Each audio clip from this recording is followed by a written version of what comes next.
Hey everyone, Deborah Sunderland of Sunderland Coaching.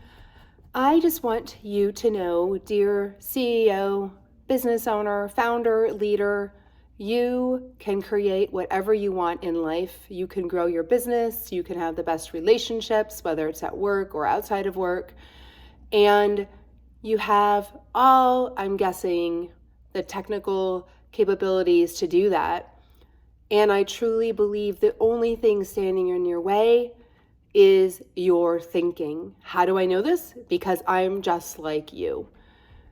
We tend to, now this is science, and I've studied consciousness for years now, certified in it, conscious leadership, consciousness, how our mind works, how our emotions come from our thinking, and how our behaviors come from that, which brings our results.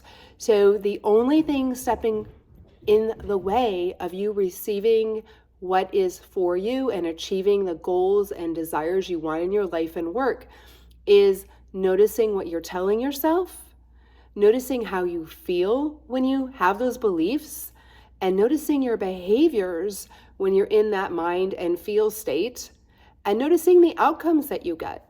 One easy way to know yourself more is to really get curious when you get a result you don't want.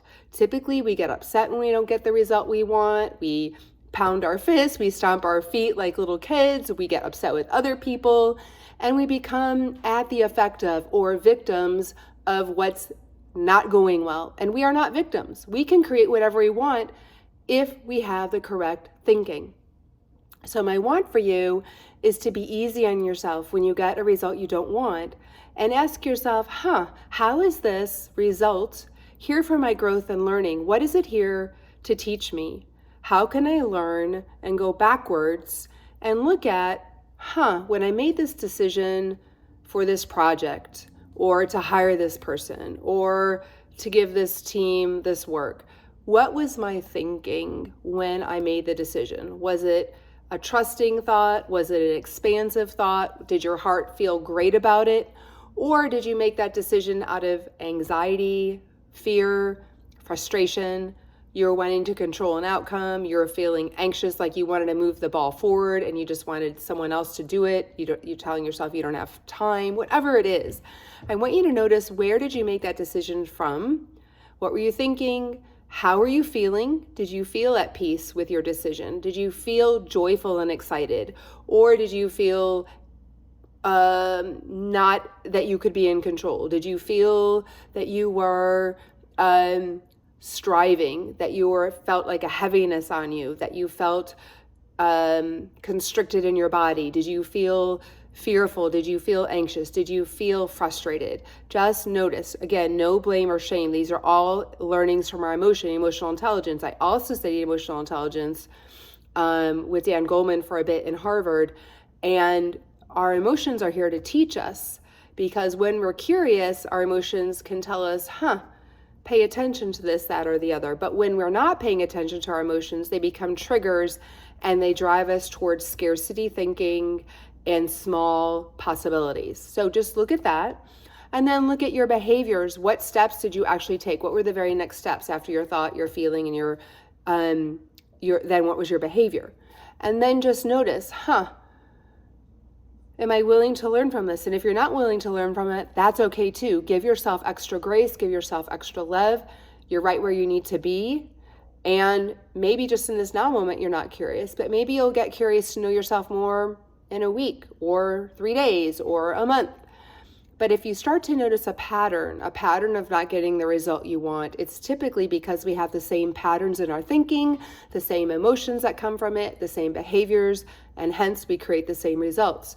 So I just want to say that self-awareness is the game changer, being conscious of yourself when you're making decisions, and getting really curious instead of blaming or shaming when you don't get the result you want. Give yourself grace, give your team grace, and see if you can bring yourself into a state of wonder, and a state of knowing yourself more, in a state of knowing your team more.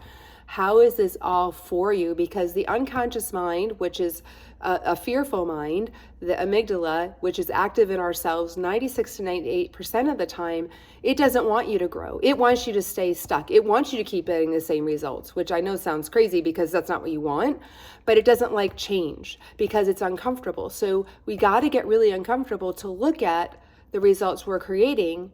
And I want you to have a lot of discomfort so you move more quickly and make a new step. If we stay where we are, we're not growing.